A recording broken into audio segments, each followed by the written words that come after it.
Pois é, PEC das domésticas, gente, foi aprovado em primeiro turno no Senado. O novo pacote prevê a ampliação dos direitos trabalhistas dos domésticos. Nós vamos conversar agora com a consultora trabalhista, a Patrícia Araújo, justamente sobre esse assunto. Ela está aqui com a gente e vai bater um papo, falar sobre essas novas medidas, essas novas leis, esses novos benefícios, né, para os domésticos. A primeira pergunta que eu faço, primeiro, bom dia, né? Bom dia, a partir Douglas. de quando começa a valer essas novas regras? Então, Douglas, atualmente ela foi aprovada em primeiro turno no Senado. Dia 26 ela será votada novamente.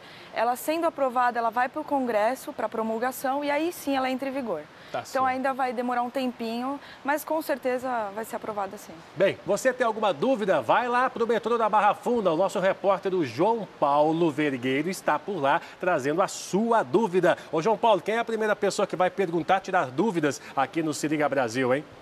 Pois é, Douglas, é o estudante Gabriel aqui, né? Ele chegou, pediu para fazer a pergunta, então vai lá, Gabriel, fique à vontade. O Douglas está lá no estúdio junto com a Patrícia, consultora, para poder ouvi-lo. Bom, a minha dúvida é referente a como será a folha de ponto, como elas irão efetuar o período de trabalho, a jornada de trabalho do dia a dia delas. Ah, interessante essa pergunta, Com porque nas certeza. empresas normalmente tem o cartão de ponto, tem o Sim. dedão biométrico lá. Como é que vai funcionar nesse caso? Então, nas empresas é um pouquinho diferente porque tem o cartão de ponto, tem a folha. Porém, qual é a orientação que nós damos para o empregador doméstico? Adotar um caderno de ponto, no qual se anote o horário de entrada, saída, do almoço e seja assinado no final do mês para não ter nenhum tipo de problema quanto a excesso de horas extras ou não cumprimento da jornada. Tá certo. Você tem empregado doméstico na família? Você é um? Como é que é? Não, senhor, não tenho uma empregada doméstica por enquanto, né? Pretendo um dia. E tem algumas dúvidas. Não tem jeito, né? Sempre quando a coisa é nova, surgem várias dúvidas. Muito obrigado, viu, pela sua participação aqui no Se Liga Brasil. Tem mais gente aí, ô João Paulo? Tem sim, obrigado, Gabriel. Vou pedir para a Graziele chegar mais pertinho aqui. A Graziele. Ela tem isso, a Graziele, que é promotora. Qual é a sua dúvida, Graziele? Então, a primeira dúvida é sobre o FGTS.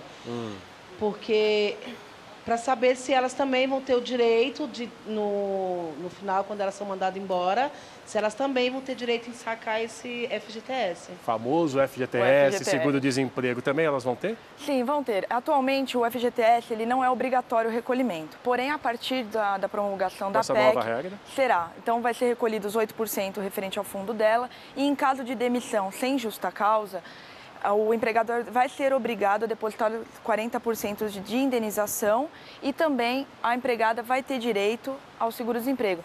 Só levantando uma questão, Douglas, a nova PEC não vai servir só para domésticas, mas para babás, Sim. motoristas, caseiros, para toda essa classe que trabalha nas residências por mais de 3 vezes por semana. Bem, ela falou que tinha que era a primeira dúvida dela. Tem mais alguma dúvida? Tem Pode mais uma, falar. assim. É referente ao horário de almoço. 8 horas de trabalho dá direito a 1 hora de almoço. Só que geralmente as empregadas domésticas não têm esse direito. Elas vão ter agora ou também não?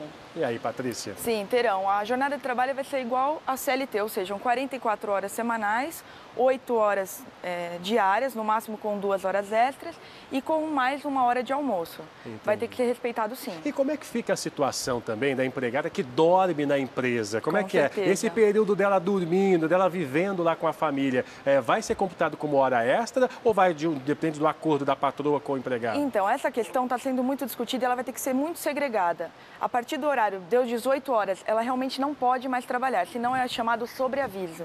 Então, ela vai ter que receber um adicional por isso. Entendi. Então, tem que ser um acordo muito bem celebrado entre a patroa e a empregada, para não ter nenhum tipo de... É uma linha muito tênue né? entre a pessoa que fica lá e está à disposição. Certo. Mais Tá. perguntas aí, João?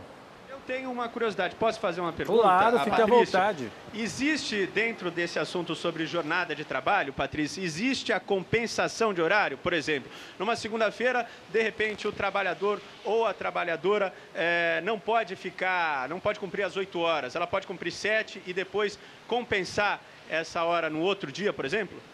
Sim, sim, poderá ser feito, desde que seja anotado no cartão de ponto, no livro de ponto, e seja acordado entre as partes, não tem nenhum problema. Isso até é comum entre empresa e empregado também. Tá certo, tá certo. Ô, João, segura aí, eu sei que tem gente chegando aí para fazer perguntas. Você volta daqui a pouquinho, trazendo mais perguntas das pessoas lá no metrô Barra Funda. Daqui a pouquinho você volta. Patrícia também volta daqui a pouquinho para conversar com a gente sobre o programa.